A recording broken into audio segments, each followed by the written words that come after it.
teman-teman, Assalamualaikum warahmatullahi wabarakatuh.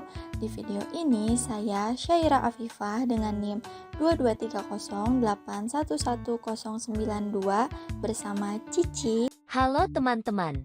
akan membahas beberapa poin penting dari mata kuliah manajemen UMKM. Fokusnya ada 3. Yang pertama yaitu konsep dan peran UMKM, yang kedua yaitu evaluasi kinerja UMKM, dan yang ketiga yaitu transformasi UMKM di era industri. Materi ini sangat penting dan relevan loh untuk kita yang ingin memahami bagaimana UMKM dapat terus berkembang, khususnya di era digital saat ini. Yuk kita bahas satu persatu. Yang pertama, di sini saya akan menjelaskan mengenai konsep dan peran UMKM. UMKM adalah singkatan dari usaha mikro kecil dan menengah. Berdasarkan UU nomor 20 tahun 2008, UMKM dikelompokkan berdasarkan aset dan omset. Misalnya, usaha mikro memiliki aset kurang dari 50 juta dan omset maksimal 300 juta per tahun.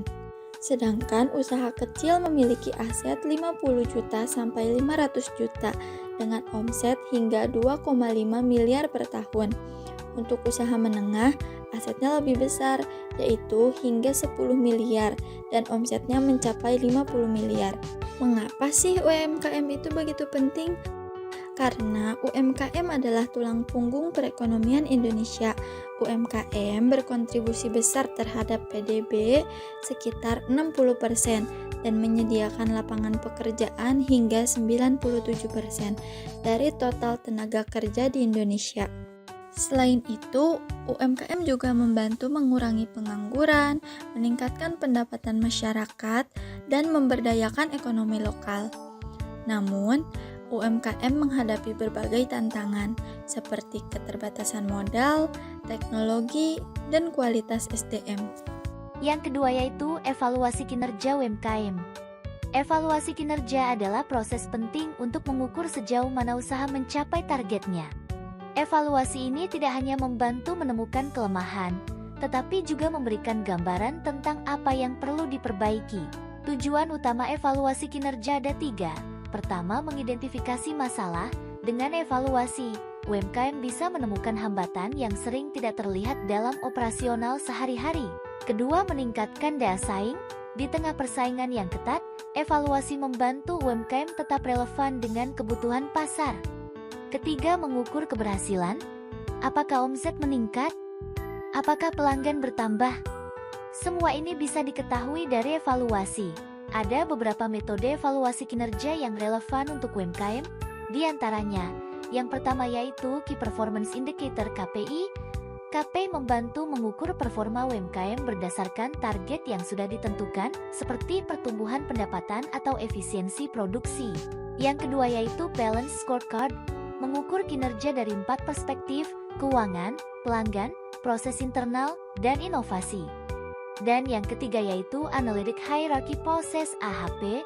Metode ini memprioritaskan faktor yang paling penting dalam pengambilan keputusan bisnis. Namun, UMKM sering menghadapi kendala seperti minimnya pencatatan keuangan atau kurangnya tenaga ahli. Untuk mengatasi hal ini, pelaku UMKM perlu meningkatkan pemahaman mereka tentang pentingnya evaluasi. Dan yang ketiga yaitu transformasi UMKM di era digital. Di era digital, UMKM perlu beradaptasi dengan teknologi seperti pembayaran digital, aplikasi akuntansi, dan pemasaran melalui media sosial. Teknologi ini tidak hanya meningkatkan efisiensi, tapi juga memperluas akses pasar. Namun, tantangan seperti kurangnya pemahaman teknologi dan keterbatasan modal dapat diatasi melalui pelatihan literasi digital, pendampingan, serta dukungan dari pemerintah dan perusahaan fintech. Jadi, kesimpulan dari pembahasan kita kali ini yaitu, UMKM memiliki peran yang sangat besar dalam ekonomi Indonesia, tetapi untuk tetap relevan dan kompetitif, mereka harus terus berkembang. Evaluasi kinerja adalah alat penting untuk memahami apa yang perlu diperbaiki, sementara adaptasi teknologi di era industri membuka peluang besar untuk efisiensi dan pertumbuhan. Jadi, teman-teman, sebagai generasi muda, mari kita dukung UMKM dengan terus belajar, berinovasi, dan memberikan solusi kreatif bagi mereka. Mungkin cukup sekian yang dapat saya dan Cici sampaikan. Thanks for watching. Bye-bye. Dan sampai jumpa di video berikutnya ya. Bye-bye.